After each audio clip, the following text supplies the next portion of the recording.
மற்றொரு அண்மை செய்தியை பார்த்து வருகிறோம். பிரதமரின் அழுத்தத்தால் தான் விஜயின் படம் வெளியாவது தாமதமாவதாக தமிழக காங்கிரஸ் தேர்தல் பொறுப்பாளர் கிரீஷ் ஜோடங்கர் தெரிவித்திருக்கிறார். இதுகுறித்த விவரங்களுடன் செய்தியாளர் தமிழரசி இணைந்திருக்கிறார். தமிழரசி, விவரங்களை பதிவு செய்யலாம். லாவண்யா, நடிகர் விஜயின் ஜனநாயகன் திரைப்படம் நாளை 9ஆம் தேதி திரைக்கு வர இருந்த நிலையில் தணிக்கை சான்று விவகாரம் காரணமாக படம் திட்டமிட்டபடி நாளை வெளியாகாது என தயாரிப்பு நிறுவனம் தெரிவித்திருக்கிறது. இந்த நிலையில் விஜய்க்கு ஆதரவாக திரை பிரபலங்கள் தங்களது கருத்துக்களை தெரிவித்து வரக்கூடிய நிலையில் எக்ஸ் தளத்தில் தமிழக காங்கிரஸ் மேலிட பொறுப்பாளர் கிரீஷ் ஜோடங்கர் பதிவை வெளியிட்டிருக்கிறார். அந்த பதிவில் குறிப்பாக அரசியல் ஆதாயங்களுக்காக திரைப்படங்களுக்கு தணிக்கை செய்வதை தமிழ்நாடு மக்கள் ஈடுபடுவதை தமிழக மக்கள் பொறுத்துக் கொள்ள மாட்டார்கள் என தெரிவித்திருக்கிறார். மேலும் கலையும் பொழுதுபோக்கும் அரசியல் ஒரு பகடை காய்களாக பயன்படுத்தக்கூடாது என்றும் மேலும் அதிகாரிகள் மீது இந்த கொடுக்கக்கூடிய அழுத்தம், பாஜக அரசு கொடுத்த அழுத்தம் காரணமாகவே விஜயின் திரைப்படம் இவ்வாறு தாமதங்களை சந்தித்து வருவதாகவும் அவர் குறிப்பிட்டிருக்கிறார். இது தயாரிப்பாளர்களுக்கும் அதே போல விஜய் ரசிகர்களுக்கும் கலைத்துறையில் இருந்து அரசியலை விலக்கி வைக்க வேண்டும் என்றும் படைப்பு சுதந்திரத்திற்கு மதிப்பளிக்க வேண்டும் எனவும் அவர் அந்த பதிவில் குறிப்பிட்டிருக்கிறார். குறிப்பாக நடிகர் விஜயை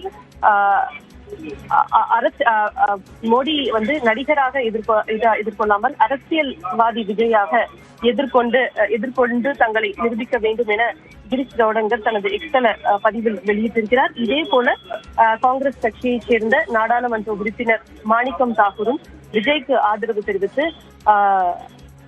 எக்ஸ் தளத்தில் தனது கருத்தை பதிவிட்டிருக்கிறார். அதே போல காங்கிரஸ் நாடாளுமன்ற உறுப்பினர் ஜோதிமணியும் இந்த ஜனநாயகன் பட விவகாரத்தில் மத்திய அரசை கண்டித்தும் ஜனநாயகன் படத்திற்கு விஜய்க்கு ஆதரவு தெரிவித்தும் கருத்தை பதிவிட்டிருக்கிறார்.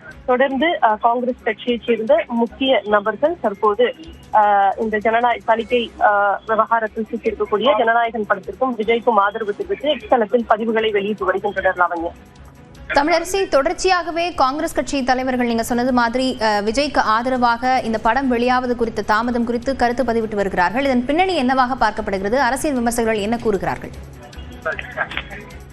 லாவண்யா, தொடர்ந்து இப்போ காங்கிரஸ் கட்சி திமுகவுடன் கூட்டணியில் அங்கம் வகித்து வருகிறது. திமுகவுடன் வரக்கூடிய சட்டமன்ற தேர்தலில் அடுத்த கட்ட பேச்சுவார்த்தைக்காக குழு அமைக்கப்பட்டு அந்த குழுவும் முதலமைச்சரை சந்தித்திருக்கிறது. இந்த நிலையில் கடந்த சில நாட்களாகவே காங்கிரஸ் கட்சியில் இருக்கக்கூடிய முக்கிய நபர்கள் குறிப்பாக தமிழக அரசின் சில செயல்பாடுகளை விமர்சித்து வருகின்றனர். அதே போல விஜய்க்கு ஆதரவாகவும் சில இடங்களில் பேசி வரக்கூடியதை பார்க்கிறோம். குறிப்பாக ஒரு காங்கிரஸ் கட்சி தாவேகா கூட்டணிக்கு செல்லுமா என்ற சில சலசலப்புகளும் பேச்சுக்களும் காங்கிரஸ் வட்டாரங்களில் எழுந்து வரக்கூடிய நிலையில் தற்போது இந்த படத்திற்கு தொடர்ந்து இப்போ காங்கிரசின் முக்கிய தலைவர்கள் ஆதரவு தெரிவித்து கருத்துக்களை பதிவிட்டு வருவது என்பது கவனத்தை பெற்றிருக்கிறது. விவரங்களுக்கு நன்றி தமிழரசி.